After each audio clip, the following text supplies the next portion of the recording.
বিহু সুৰক্ষা সমিতিৰ বিহু সম্বন্ধীয় নীতি নিৰ্দেশনাক লৈ প্ৰতিক্ৰিয়া মহিলা হুঁচৰি দলৰ যি মুকলি বিহুৰ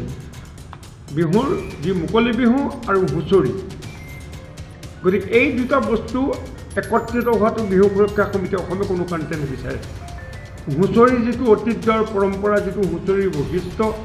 সেইটো সেই হিচাপে থাকিব লাগে হুঁচৰিত কোনো কালে নাৰীৰ প্ৰৱেশ নাছিল গতিকে এতিয়াও হুঁচৰিত কোনো কাৰণতে নাৰীৰ প্ৰৱেশ হোৱাটো বিহু সুৰক্ষা সমিতি অসমে নিবিচাৰে শিৱসাগৰ জিলাৰ ডিমৌ বেতবাৰী অঞ্চলৰ শিৱসাগৰ সন্মিলিত ছোৱালী হুঁচৰি দলৰ প্ৰতিক্ৰিয়া ইতিহাসত এনেকে ছোৱালীয়ে হুঁচৰি প্ৰদৰ্শন কৰা ক'তো দেখা নাই আচলতে এগৰাকী নাৰীয়েহে ইতিহাস ৰচিব পাৰে আৰু আমাৰ দলটোৱে যিহেতু 10টা বছৰ অতিক্ৰম কৰিলে আৰু তাৰে প্ৰমাণ 10টা বছৰ অতিক্ৰম কৰি গ'ল যিহেতু ইতিহাসত লাহেকৈ আমাৰ নামটো আহিব বিহু সুৰক্ষা সমিতিয়ে বহুকেইটা গুৰুত্বপূৰ্ণ প্ৰশ্ন উত্থাপন কৰাৰ সমানুপাতিকভাৱে নাৰী বা মহিলাই হুঁচৰি পৰিৱেশন কৰাটো গ্ৰহণযোগ্য নহয় বুলি কৰা মন্তব্যৰ পাছতে ব্যাপক প্ৰতিক্ৰিয়াৰ সৃষ্টি হৈছে নমস্কাৰ পোনপ্ৰথমে শিৱসাগৰ সন্মিলিত ছোৱালী হুঁচৰি দলটোৰ তৰফৰ পৰা সমূহ অসমবাসী ৰাইজলৈ মোৰ ফালৰ পৰা হিয়াৰ ভৰা শুভেচ্ছা জ্ঞাপন কৰিলোঁ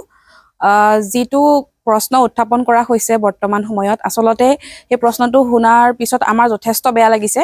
কাৰণ শিৱসাগৰ সন্মিলিত ছোৱালী হুঁচৰি দলটোৱে বৰ্তমান 10টা বছৰ অতিক্ৰম কৰিছে আৰু বিগত বছৰকেইটা আমি অসমবাসী ৰাইজৰ পৰা যথেষ্ট মৰম আৰু সহায় সহযোগিতা লাভ কৰিছিলোঁ আৰু আগন্তুক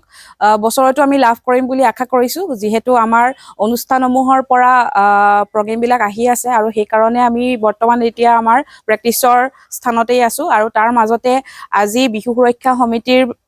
উত্থাপন কৰা এই প্ৰশ্নটো শুনি আমি যথেষ্ট আচলতে মনত দুখ পাইছোঁ কাৰণ নাৰীসকলে কৰিব নোৱাৰা কাম একোৱেই নাই আৰু তাৰে প্ৰমাণ আমাৰ শিৱসাগৰ সন্মিলিত ছোৱালী হুঁচৰি দলটো কাৰণ আমাৰ দলটোৰ বাদ্যযন্ত্ৰই হওক লহৰী হওক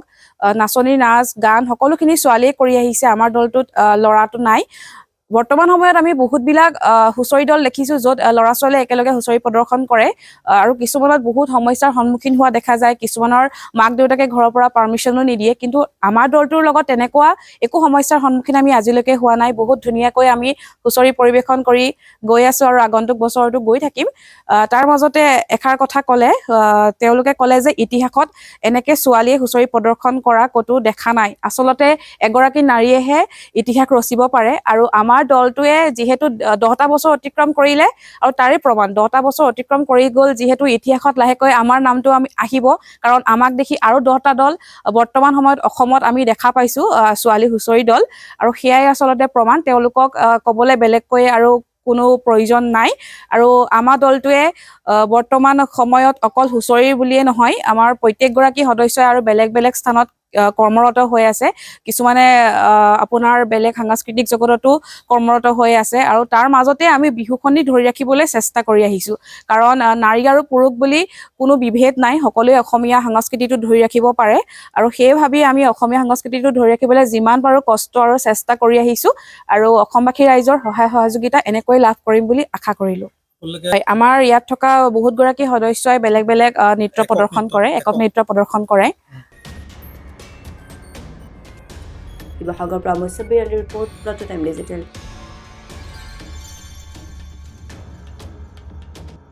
অসমৰ সংবাদ জগতখনৰ বাবে এক সুখবৰ নৰূপ নসাজেৰে প্ৰায় 30 বছৰীয়া অভিজ্ঞতা পুষ্ট সাপ্তাহিক কবচ পুনৰ এবাৰ ৰাজ্যৰ মাজলৈ স্বত্বাধিকাৰী প্ৰণীতা কলিতাৰ দ্বাৰা প্ৰকাশিত আৰু অমৰজ্যোতি প্ৰিণ্টাৰ্ছ গুৱাহাটী কমাৰ্চ কলেজৰ বিপৰীত ফালে মুদ্ৰিত আমাৰ ঠিকনা মুখ্য কাৰ্যালয় অসম ফৰেষ্ট স্কুল হৰি মন্দিৰ পথ গুৱাহাটী আৰু অস্থায়ী কাৰ্যালয় কলিতা মাৰ্কেট বিজয়নগৰ কামৰূপ অসম মোবাইল নং 9435114666 আৰু 7024722813 মেইল আইডি probhatiahom@gmail.com